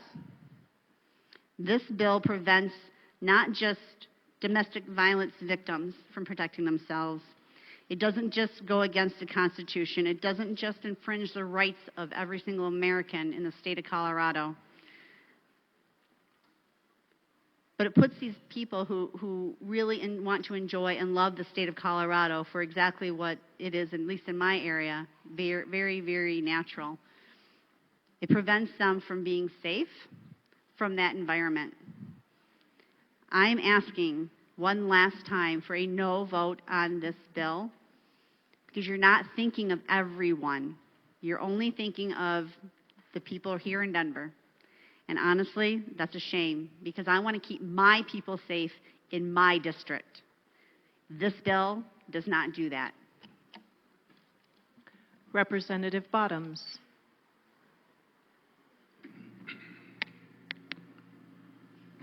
Thank you, Madam Speaker. We have two sides of the aisle here that do two similar things, but in two different contexts. On our side of the aisle, we know that we cannot get certain bills through because we don't have the number of votes. And so we do what's called messaging bills. We run a bill that tries to speak something and illuminate what the other side of the aisle thinks by how they vote. But we know we can't get the bill passed. This is interesting because this type of bill does both.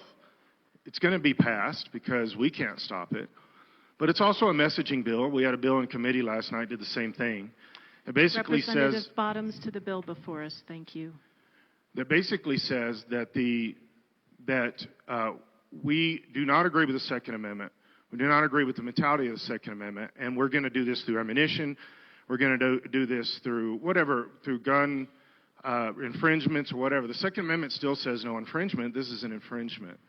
When you're talking about ammunition, it's still an infringement. It's part of the big picture. And so this is what happens. It's a messaging bill and it's going to get voted in bill. I think part of the responsibility of everybody in this room is to make sure that your message gets outside these walls. This is a very small space that a lot of people don't know what's happening outside these walls. And so we have these kind of things that say, this is how I feel about ammunition, this is how I feel about guns and all this kind of stuff. And so in that respect, now this is an unconstitutional bill. We already know that the players that are going to be suing over this, the moment, if it gets signed, the moment it gets signed, we already know who's going to sue over this, which is really not good for the bottom line of the state because this is going to cost the state millions of dollars. This is not going to stop at some lower level court. This is going to go all the way up. And we have to get it past the Colorado Supreme Court because of who they are. And so we have to get it to the SCOTUS. And so that's what's going to happen. And so that's going to cost millions of dollars to the state when we don't have millions of dollars to spend on this. But here's where it works out, I think, for me. And this is one of those, and I'm going to remind us throughout the entire session this year and next year, when these things are these kind of messaging things. Thank you for this because this does let everybody know the two differences in the sides of the aisle. Why we say this is a bad bill, Second Amendment infringement. Why the other side would say whatever, and we're gonna take those votes and make sure that's known. So this is a good one for me personally because here's the demographic that you might want to know.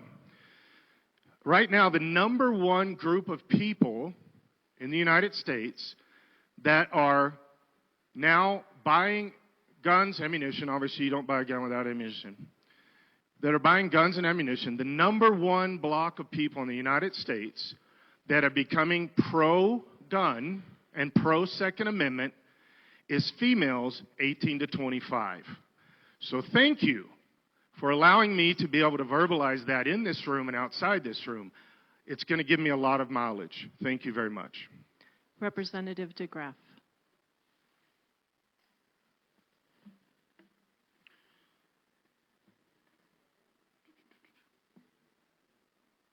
Thank you, Madam Speaker.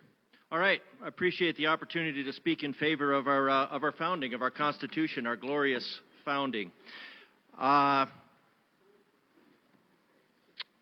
Frederick Douglass referred to our Constitution. He referred to it as a glorious liberty document. He said, I defy the presentation of a single pro-slavery clause in it. In fact, Douglass told a crowd gathered to hear his Independence Day address, interpreted it ought to be as it ought to be interpreted, the Constitution is a glorious liberty document. And what this does, what this bill does, is it undermines the foundation. Now, undermining is to mine under, to dig under for the purpose of collapse. It's really an act of war. That's what this bill does. The purpose of a bill like this is to collapse the foundation, the collapse of that glorious liberty document, to get at all the other amendments. So yes, we are fighting here in favor of the Second Amendment, but we're also here for the First Amendment. The safety clause would be one, the Fifth Amendment, the Second Amendment, of course, and then even the Fifth and 14th, probably the Sixth. Because we're talking about depriving citizens of of their liberty, of their pursuit of happiness by taking their livelihood away. Now, my colleague asked earlier, said, what is this endless parade of Second Amendment infringements? How has that been good for crime? And I'd say it's been very good for crime. Crime is a growth industry in Colorado. Number 3 most dangerous state, number 1 in bank robberies, number 1 in car theft, number 4 in property crime, number 4 in rape, number high in violent crime. Number 10, in the car theft, that also leads to the number 6 in the for car insurance. Of course, that goes to the climate goals of people not being able to afford personal vehicles. Number 8 in violent crime, number 10 in the rate of human trafficking, and the list goes on. It's a collusion between the criminals, common and elected, to make crime a growth industry in Colorado. Because if the outcome is obvious, the intent can be inferred. Now, that doesn't speak to motive. I don't know why anybody would want crime to go up in Colorado, but crime is going up in Colorado commensurate with the restrictive gun laws. Businesses are leaving Colorado in relation to the number of other laws and the number of infringements on businesses. So today, with a bill coming before us like this, I think the eagle's head is hanging pretty low. That a body of individuals sworn to uphold the Constitution of Colorado and the United States would so willingly and flagrantly bring a bill and support a bill undermining the Constitution of the United States. So Frederick Douglass, he referred to it as that glorious liberty document. He said a man's rights rest in 3 boxes: the ballot box, the jury box, and the cartridge box. Please use them in that order. This is an assault on the cartridge box. This is an assault on liberty. Under the good intentions of being something about crime and reducing crime. But we have already shown that all of your efforts to reduce crime have increased crime, have made it a growth industry. So just like beauty is in the eye of the beholder, the use of the tool is in the hand of the holder, and this is a tool. And this does not have, and this tool, the firearm, is nothing without the fire. Because the reason that we have the cartridge box, as noted by Frederick Douglass, is because we have that Fifth Amendment, that whenever any form of government becomes destructive to these ends, which are preserving those creator-endowed self-evident rights, whereby the government is purposed with securing the rights of life, liberty, and the pursuit of happiness, it is the right of the people to alter and abolish it and form a government that does support the rights of life, liberty, and the pursuit of happiness. This bill is just more proof that there is no problem that the government can't make worse with a solution. You present a solution to decrease crime, you increase crime. Because you want to squeeze the human into some sort of totalitarian mold and make him into your own image. 1133 is a de facto gun registration. And who would you be registering with? Well, in order to buy ammunition, I'm sure you present some form of ID. I suppose you could present some, you could present a utility bill, perhaps. Any utility bill, because a utility bill is all you need to vote in Colorado, so a utility bill should be all that you need to present as an ID to purchase ammunition. Since the vote is certainly more important than buying of ammunition. So now, when this body says sometimes it actually says it's racist to ask for an ID, now this body is going to say you have to have an ID to buy ammunition, which would make that requirement racist, so now this bill is racist. So the Second Amendment, a well-regulated militia being necessary for the security of a free state, the right of the people to keep and bear arms shall not be infringed. This is an infringement. And by being an infringement, it is a violation of our Constitution. That automatically makes this law void, Now, of course, it's going to have to go through the legal process, and it's going to cost millions of dollars, but it still has to go. This bill deprives the right of self-defense to defend your life, liberty, and property against those who would deprive it without due process of law, whether those criminals are common or elected. We already talked about how this bill violates the First Amendment as well as undermines the Second and all the rest by putting a safety clause on it to tell the people of Colorado that you cannot petition your government for redress of grievances. So there's just so many violations of our founding document wrapped up in this paper. And supported by people who take an oath to support and defend the Constitution. I guess you don't, this body doesn't take an oath to support and defend the Constitution, but support the Constitution. That'd be the military members. So when military members sign up to undermine the Constitution as part of their oath to support and defend the Constitution, I'm really kind of wondering if they've ever read the Constitution. Businesses are being deprived of their livelihood, their pursuit of happiness. They're deprived without a trial. This bill undermines the very essence of our foundational liberty.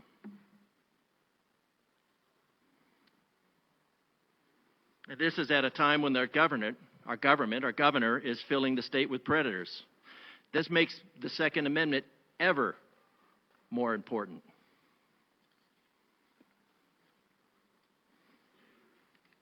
So again, I appreciate the opportunity to speak on behalf of our Constitution, of that glorious liberty document, and question why anybody would want to undermine it. That indeed makes the head of the eagle hang very, very low. Because it's applicable, I'll reiterate that any unarmed people are slaves. They're subject to slavery at any given moment. If the guns are taken out of the hands of the people and only the pigs have guns, then it's off to the concentration camps. And we've seen this. History is a warning from the future, and we have seen this over and over. 100 to 200 million people have been killed by their governments, legally, because the government first took their firearms. The gas chambers, or whatever the fascists in America come up with, one of the democratic rights of the United States, the Second Amendment to the Constitution, gives the people right. Representative DeGraff, you have 1 minute remaining. Thank you, Madam Speaker. Gives the people the right to bear arms. However, there is a greater right, the right of the human dignity that gives all men the right to defend themselves. So I'm asking you, honor your oath. I'm asking you to honor your oath to support the Constitution, to not undermine our glorious liberty document for political grandstanding. And if you don't like the term fascist, don't do fascist stuff. Thank you. Representative Woog. Thank you, Madam Speaker. And I couldn't agree more with my colleague from El Paso County. We all did swear an oath. We are here to uphold this Constitution. We have been coming down here and calling out parts of the Constitution that this bill just simply doesn't work with. And there has been no debate, and that's a huge disservice in my mind to all of our constituents. I would love to hear from anyone who disagrees with us. I would love to hear from anyone on why we are wrong, why this does not meet our Constitution. So please come down. Let's make this good for everyone, the people listening. This is a healthy debate, and we've brought up very valid points, and I have not heard anything to the contrary. So I urge a no vote on House Bill 1133. Representative Luck. Thank you, Madam Speaker. To start out this debate, the bill sponsors pointed to the fact that bullets are the leading cause of death of youth. And in order to figure out, where that came from, I did a search. And in order to keep from being accused of picking only those sources that I would like or that would, reinforce my own bias, I just used what the AI generator on my search engine came up with. It's interesting because that statement actually varies depending on the age. So that is a true statement if the age range of youth is 1 to 19. It is actually not a true statement if the age range is 0 to 19, 1 to 17, or especially if we start at conception and go further. The leading cause of death of 18-year-olds, again, according to just a general AI-generated response, is defined as unintentional injuries, vehicle crashes, drowning, suffocation. That constitutes 37.4% of 18-year-old deaths. Homicide follows at 21.8%, and suicide at 17%. For females ages 13 to 19, the number one cause of death is motor vehicle crashes. When you look at the top 3 means by which people in this age range commit suicide, you're looking at firearms, hanging and suffocation, and poisoning. And all 3 of those for women are basically equal, around 30%. And so I look at this bill and I say, if the reason for this bill, the stated purpose of this bill, is to minimize death amongst minors and youth, does that actually do this? And as prior colleagues have pointed out, I agree, the data doesn't support going to this measure in order to handle this stated statistical problem. You know, it reminds me of a quote that says that a person uses statistics as a drunken man uses lampposts for support rather than illumination. Doesn't actually illuminate the conversation in any real way. Which has kind of been my struggle in this space for the 5 years that I've been in this building. In my first year, there were a number of bills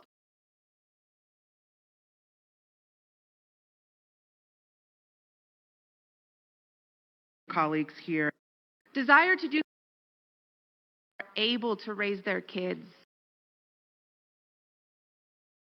Thank you.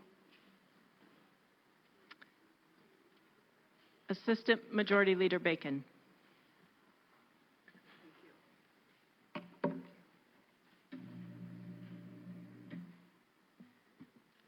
Thank you. Thank you, Madam Speaker. And thank you to all of our colleagues today. Thank you to our colleagues here to the right for letting me speak here a little bit.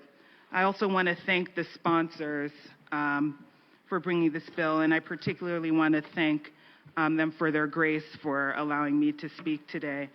You know, I wanted to address 2 major things. We have babies coming in today. And I was listening to our colleague from, is it Otero, Penrose, all of the places, for just speaking as well and talking about the lamppost. Representative Luck, you have 1 minute remaining. Thank you. Assistant Majority Leader Bacon.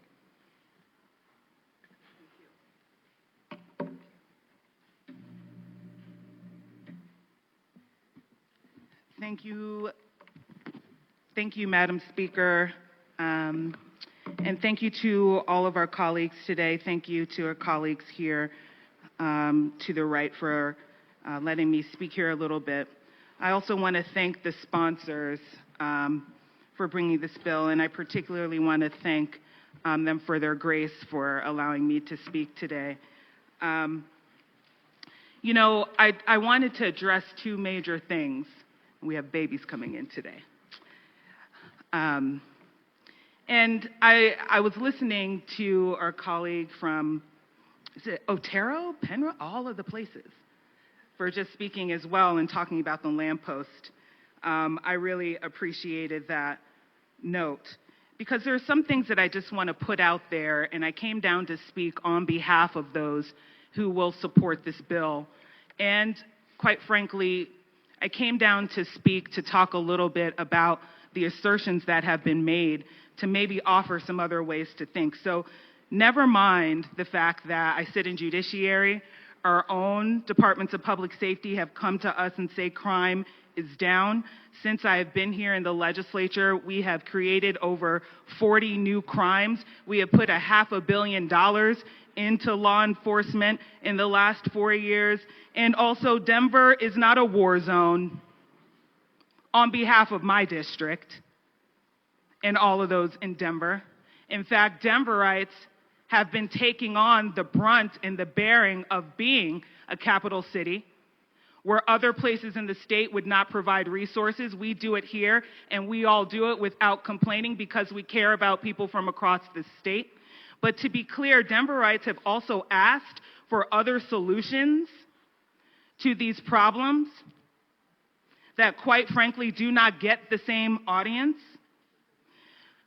The other part is, never mind that those who are in law enforcement and in the military are vetted by way of their training on how to use a weapon. Never mind that investing in upstream investments to produce better outcomes for kids are vastly less expensive, so never mind those things. But those are also facts. But what I really want to talk about first, as a little bit of a digression, as a woman, and quite frankly, as a black woman, and I've said this in committee, I am more statistically likely to be a victim of any crime in this state, and yet I do not appreciate being talked about as a permanent weaker class. Stop talking about me as trapped in oppression, that I need a gun and that I need to be afraid all the time. What I would like to hear is maybe we talk to our sons about not being rapists before you talk to me about being a permanent victim. Maybe we can do that in here. Because when we try to bring those bills, when we try to support Prop KK, when we try to do these things, we get no's.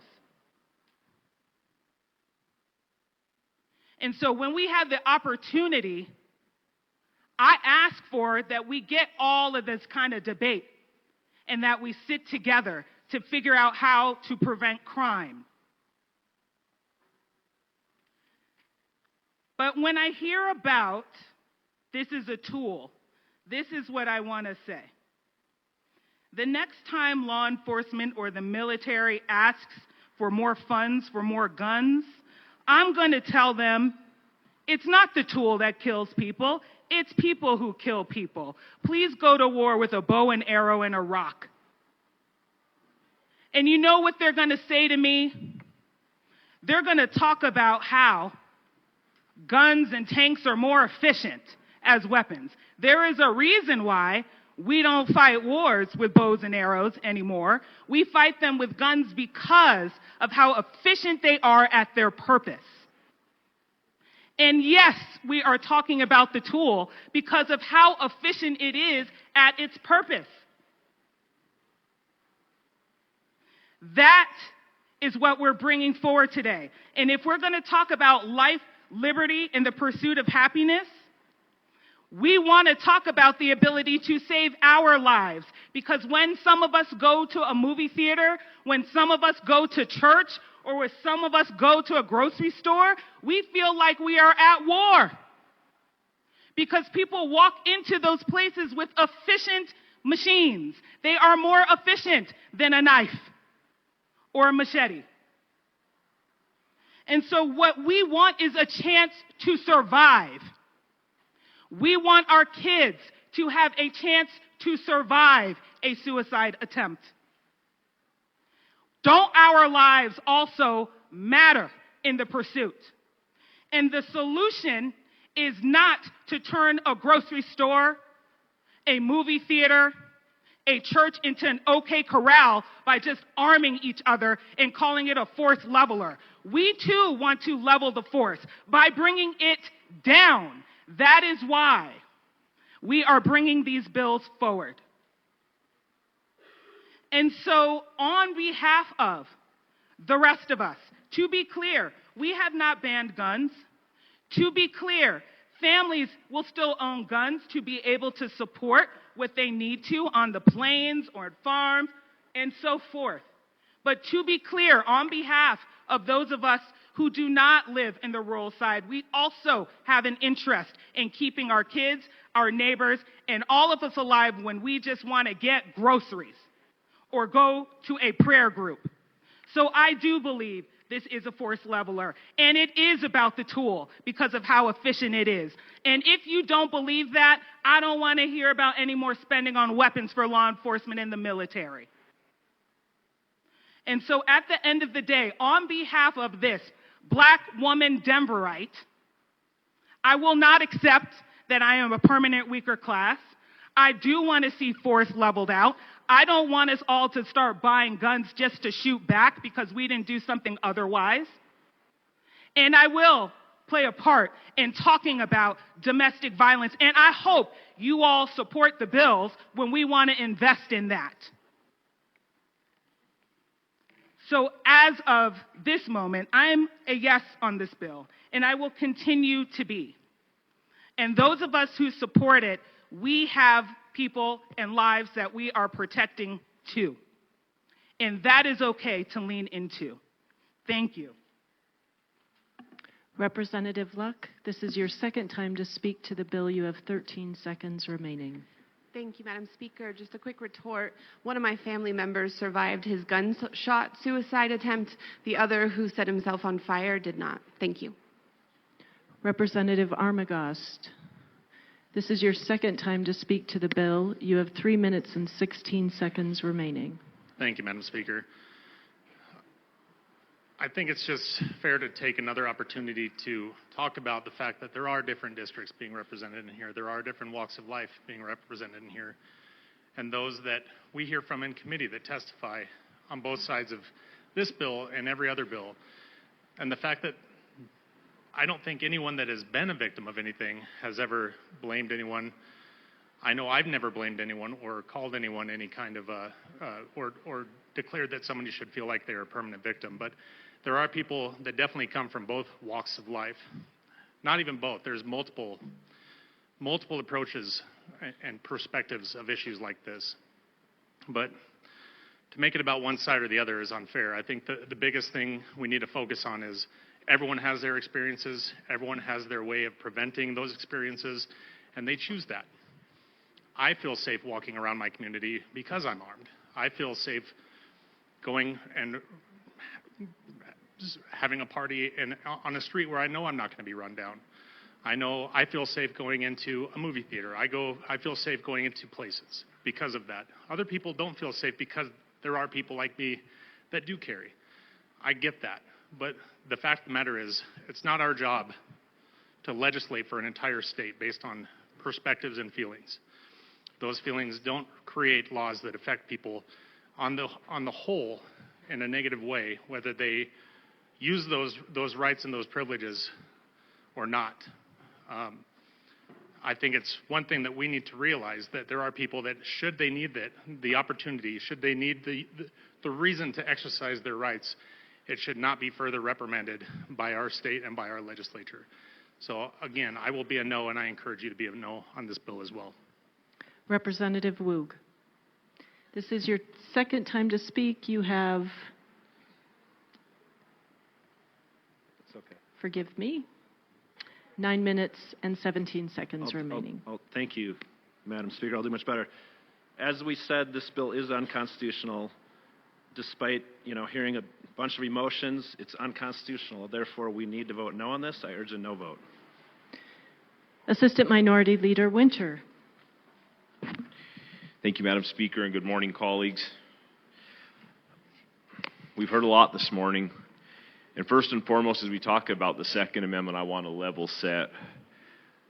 Is it great to be able to protect yourself based upon the Second Amendment? Yeah, that's one of the great trickle-down factors of this amendment.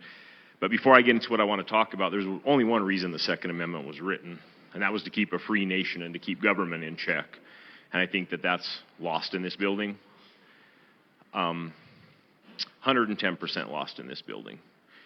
Whether you like to hear it that way or not, the truth is the truth. And the young men and women that founded this country, they put that in there for a reason. So as I speak about what I want to speak, I just want to get that on the record that I think sometimes we lose the spirit of what the Second Amendment actually is about. We talk about different experiences and lived experiences in this building all the time. And we've heard both sides of the coin on this.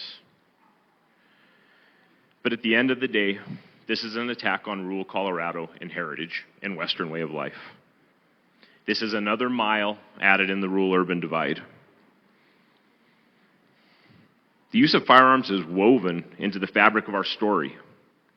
It's part of our Western heritage. It's a rite of passage, and that may be hard for some of you to understand, but I know you've all seen the Christmas story, right? You're going to put your eye out with that thing. I mean, he tied so much to being able to get that BB gun. We live in different parts of the state. Most of you in here, I'm sure you've seen Friday Night Lights. Well, that's what the majority of my communities are. There's two gathering places in my community. There's the church, and there's the sporting event. And by living in different parts of the state, we have different activities for our children to participate in. I would tend to think about any inner city legislator would think they would never in the back of their mind say, oh, well, it's a Saturday afternoon. We're as a family going to go out and shoot. Or it's a Saturday afternoon. We're going to get up at 4 in the morning and sit in the duck blind and go hunting. But that's kind of our way of life. That's what we do. That's no different than kids nowadays. I don't even know if kids hang out in the mall anymore with online shopping, but back when I did watch TV, that's what kids did. And they all went to the mall to congregate, in the inner city. Or maybe there was more events. There's more movies. But you have to understand, when I talk about small-town America, it's most of the communities I represent, if you dropped your phone on the floor of the car and you reached down to pick it up, there's a chance that you'd miss it. And I don't mean that disrespectful at all. That's just what my communities are. So when I talk about, all of my colleagues have spoke all that they're going to say about the Second Amendment and protection of life. I'm going to talk about kids in my district right now. I think it's important, so I've said this before, I travel my district and I do the Bill on the Hill and I talk to kids, and of course there's that time outside of school that they chat with me and they want to get more political, and we visit. And I will say, as a state representative in this building, I think 2 out of 3 years we've had kids march down into this Capitol and they've given their point of view and how they feel about guns and gun violence. The students where I'm from, first and foremost, they've got to get up in the morning and do chores, and then they go to school all day, and half of them don't even get home from sporting practice until 9 or 10 o'clock at night. And they don't have the luxury of amassing and coming down to the Capitol to say that these rights that are being stripped away from them are important rights to them. Their voices are not any less different than any other kid's voice that comes in this building. I see how, I did it myself yesterday in agricultural committee. We had a kid that came in, didn't expect to testify, raised his hand, got up and testified. And that's one thing I will say about this group of people is everybody does a good job of telling kids, thank you for being part of the process. Your voices are important. Thank you for being here and being heard. And I think it doesn't matter if you're a Republican or Democrat. That's one thing that we should all agree on bipartisanly is encouraging the youth to get involved in politics. But my kids don't have the liberty and the ability just to come up here like that. It's hard to drive 3 or 4 hours to voice your opinion. And this isn't political speak. I have kids ask me all the time, Representative Winter, I like to do shooting sports. I like to go hunting. Like I said, there's hardly even internet in part of my district where kids could even game on the internet. So this is a true hobby of theirs. These are the activities that our youth are involved in. I spent my whole childhood toting a gun around our property, hunting, fishing. And for some of you that may seem odd, but that's our way of life. And I think that that's important to preserve. We pride ourselves in rural Colorado. We teach our children personal responsibility, ethics, values, the sanctity of life, God, family, country. These are kids at 7 or 8 years old that are running tractors and driving big trucks, branding cattle and riding horseback, sometimes a couple miles away from their parents. They complete tasks in rural Colorado that I think some adults in the city would be afraid to do. And that's no disrespect. But we put a lot of responsibility on this youth because the farm don't run without the family. And we teach our kids to be independent. But legislation like this, even though I know that the sponsors, how do I say this? In their heart, they're well-meaning with this. But it also signals to my kids that they're not smart enough, they don't have the ethics, they don't have the values to have that responsibility. And I'm not saying that for political posturing. I hear these things, and I come back and I speak the truth from my district. The urban voices of the youth aren't any more important than the rural voices. And what's that teaching them? I mean, really, what's that teaching them? That your way of life and your geographic location makes you any less of a citizen of this state because you don't land in the majority? And that adults 5 hours away have the ability to strip you of the rights and the things that you like to do and that you've learned generationally through your family? And I respect some of the stuff that was said up here.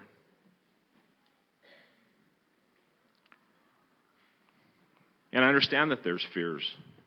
But that goes back to, I think I started saying this last year, you do you and let us do us. If you have reasons that you need to pass this legislation, then pass it for your constituents. If your constituents are calling for something like this, you own the building, pass it. And I know that we debated like crazy Friday. It was a good spirited debate, and when I ran the amendment to exclude our House districts, I know it was kind of perceived as a joke, but it wasn't perceived as a joke. Not to me. I mean, don't get me wrong, it was fun that we all got to get up and debate it, and it added some levity to the room because we know sometimes you can cut the tension with a knife in this building. But in all reality, there's some truth to that. Because as your constituents sent you up here to do things, well, so did ours. And even though we may be in the minority by numbers, the amount of landmass and the people this affects does make a difference. Your constituents sent you up here to pass legislation like this, and my constituents sent me up here to fight legislation like this. Big city fixes exasperate rural problems. Guilt by association is not fair.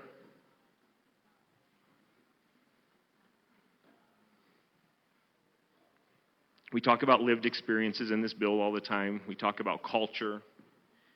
And I do my best to uphold all of that. I try to be open-minded. I try to listen to everything.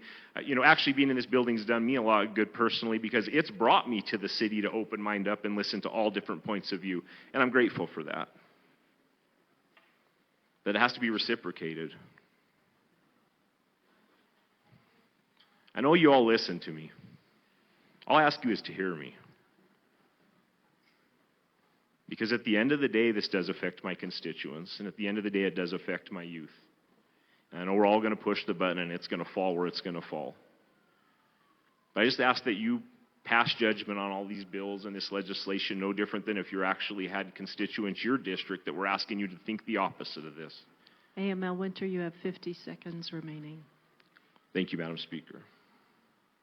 And I will continue to get up here and fight for all of my constituents. It doesn't matter if they're 2 or 20. And I will tell you right now that this does affect my constituents. And believe it or not, a lot of these activities that my youth are involved in keeps them out of trouble. It's a hobby. So I'd ask you to at least consider that when you think about voting on legislation like this. Because it does affect people outside the Gold Dome, and it does affect people outside the bubble. And I'd feel remiss if I didn't come stand for the youth of my district. So I ask you for a no vote. Thank you. Minority Leader Puglisi. Thank you, Madam Speaker, and thank you for the vigorous debate. Someone had said that I might not be able to articulate my closing quite as in the way that some others might, and I think that's valid, so I'm going to keep my closing short. I appreciate all of the words of my caucus and all of the work that you've done to bring the voices of your constituents to the table. I also want to acknowledge the work of the Majority Leader and the bill sponsor from Jefferson County for coming to us with amendments and trying to work through some of these issues while obviously we can't get there. I do appreciate especially the work that we have done on domestic violence. And while for some it's not far enough, and I think we could all agree to that, it's definitely a step, and I appreciate that. I did want to address, though, one thing that I think my caucus had not said that I just want to be very brief and clear on. I am not a permanent victim. I am a permanent survivor. And I have the ability to defend myself, and I want my children to have that ability too. Please vote no. Thank you. Seeing no further discussion, the motion before us is the adoption of House Bill 1133 on third reading and final passage. Mr. Schiebel, please open the machine and members proceed to vote. Representative Bradfield, how do you vote?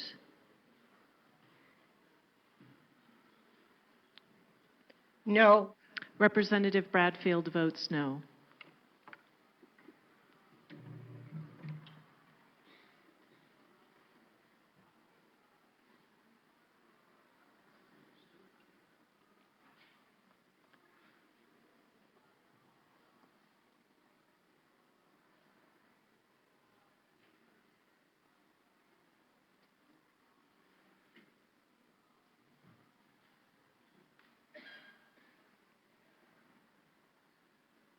Representative Wilford, that is a $6 fine.